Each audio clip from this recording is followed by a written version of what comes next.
Hello, welcome to another Punters Guide, and well, it's a special one because it's the start of the brand new flat turf season. As you can see, the man is back, Jason Weaver, on our ITV and Sky Sports screens throughout the summer. And Jason, how excited to you to be back on the grass?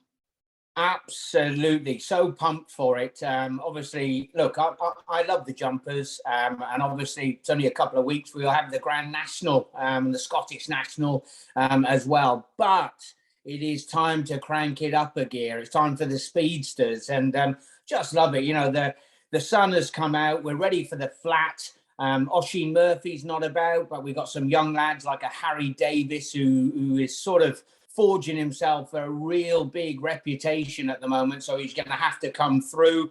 Got some good rides on the card at Doncaster, and whether it's, I don't know, in Spiral, Native Trail, if I had to give you one to follow through the year that I thought had gone under the radar last year, was Massacala of Andrew Baldings, whose form ties in with a few good ones. But decent ground, the sun's out, the flat is back, and there's no Premier League football, so it's going to be goals crazy.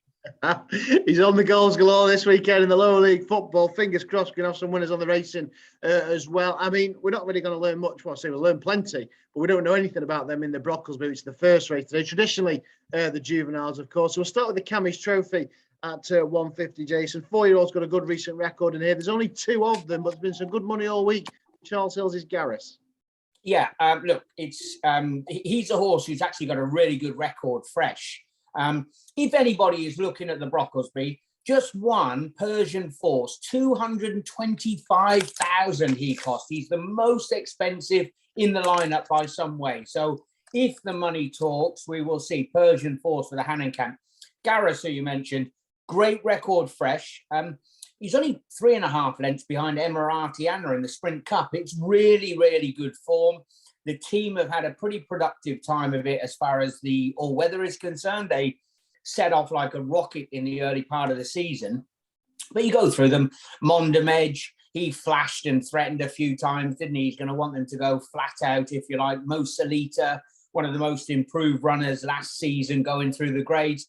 I just thought Diligent Harry had not reached his ceiling as yet. You know, he's an awkward type. He's big, he's long, he can be a bit keen. He's hard work for his jockey, but I'm hoping with a winter on his back from such a good sprint academy that he can come up with the goods. Still not convinced as to which way he wants to be ridden, you know, whether they're going to blast off or they'll drop him in. If he settles, the sprint division is wide open this year for him to make a bit of a mark.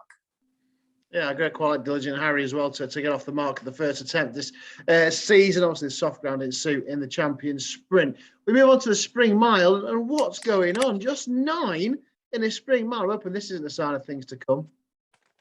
I'm a little bit concerned regarding that.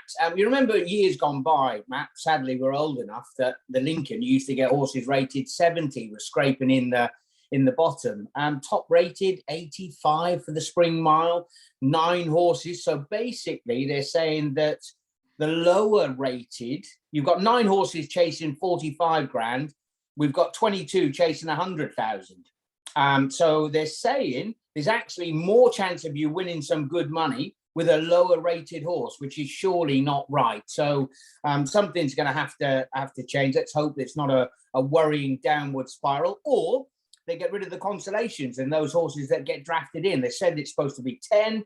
They've got 9. They are going to run. Not a lot of pace in here. Invincibly is a horse who likes to go forward but doesn't have to. General Lee, they made a big statement regarding him from the Paul and Oliver Cole team that he must have fast ground. Now, the sun is out. It's going to be drying, but whether it's going to be actually quick enough for him, because he's the class in the lineup on a rating of 85. I just thought that Silvestre de Souza, we know he hasn't got the retained job now with King Power. Freelance, he'll ride for a whole boatload of trainers. He's flying under the radar for the championship, I think. He'll be gunning all out to get as many numbers on the board as he possibly can. Mustawa, not one-dimensional, can front run, can drop in, giving yourself a little bit of options. But Sylvester doesn't need too many opportunities. If they go no gallop, he's not afraid to go and take the race by the scruff of the neck. Yeah, Mostow then, but 24 Heather Main in the Spring Mile. We've got a cracker at the 3 o'clock, the Doncaster Mile. A small field, but it's high on quality. Great to see Pundit making his reappearance here. Yeah, he's the class of the field. We've got 2 horses who've had a pretty tough and staggered preparation and races, if you like. Royal Champion, Maiden, Field and Stakes, Dante, obviously comes with a big ticket. Busala popped up at a big price at Doncaster, has decent form in the book, definite improver. Tempest, we know a little bit more about him, and he's probably going to struggle a little bit in here. Pundit, because he's raced against Poetic Flair, Palace Pier, really, really good horses. Just when the taps are turned on and they start to race, from an experience point of view, he's going to hold the edge. Look, at 4 to 6, whether people want to stick him in or leave him or swerve the race. But he's just so battle hardened that you have to say his experience will stand him in good stead. The other 2 will need to be very good to beat him. Yeah, so, well, yeah, it's a good starting point, I think, for Pundit this season. So that's a very small field listed contest. But, of course, the big race that kicks out the season is the Lincoln itself. 22 set to head to post. 3 challenges towards ahead of the market, all from Newmarket, all 4-year-olds. That's been the key to finding the winner in recent Lincolns. Yeah, Harbour, it's a pretty impressive record, isn't it? Does William Haggis go up to be the winning most, I think, or join something like that? 5 victories it could be, and some very good horses have won it from the squad in the past. We don't know how good he is.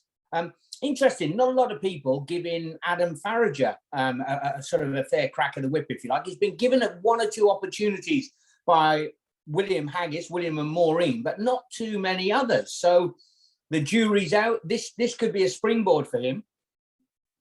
Kieran Fallon's going to ride this one. Adam Farrager's had a gallops fall, so Kieran Fallon's going to ride. So just a late news coming through.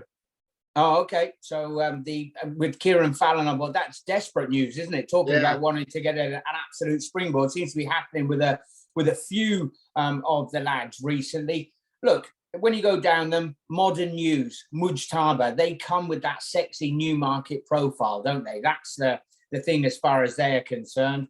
Another Bat. He's a horse who, I always tend to have a little lean towards, but this sort of trip just seems to stretch him. Irish Admiral, another one from the Haggis team. What about him? He came with a big ticket last year. Maybe this is his ideal sort of trip. I could sit here, give you a 3-1, but Notre Belbet, who won the Lincoln Trial at Wolverhampton, was in receipt of £17. That's the turnaround today from United Front. They now race off levels. One of them is a 9-1 shot. The other one is a 33 or 40-1 shot. United Front. Now everyone's saying he's not as good on the turf as he is on the all-weather. I don't think we've seen the best of him. He's definitely competitive off this mark, 92. He ran a cracker and was unlucky from £1 higher at Yarmouth last year in a good, solid handicap. He gets Theodore Ladd to take 3 off. I just think he's the wrong price. I'm looking for an each-way poke. He's drawn 7. Everyone's going to say that all the fancy runners are on that particular part of the track. Oh, if you had to ask me, I'd say I like the stands rail because I love a fence to run against. But I just thought he was the wrong price in the lineup. United Front. Each way, 33, 40-1.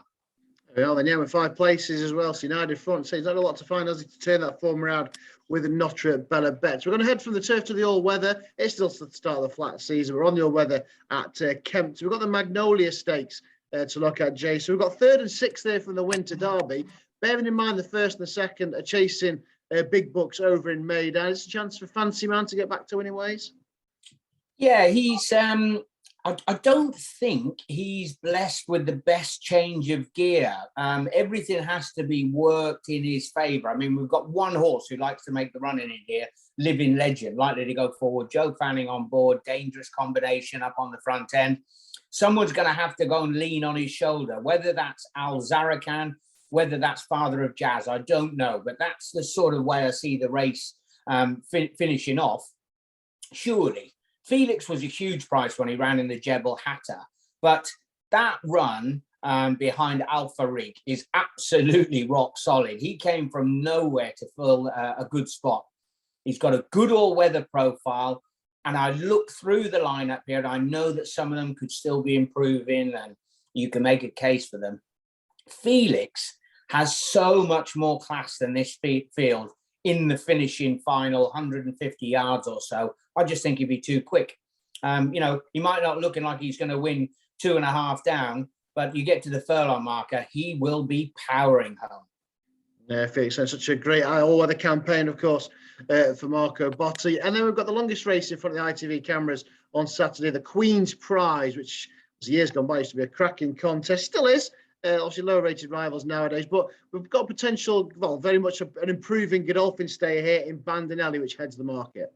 Yeah, and he's it's fascinating I always like to look at the jockey bookings. The agents, they're sometimes chasing the pound even more than the riders. The riders are just looking to get their name up in lights and get the wins on the board and everything else. But Jack Mitchell, he could have had a few decent rides at Doncaster. He's not. You have a look through his rides on the Kempton card. This is the one that he's definitely come to ride. He looks the improver. I mean, I think that he beat a very, very solid yardstick in Sleeping Lion. There's a good horse around this venue when he was successful here last time. So why won't he continue that upward curve?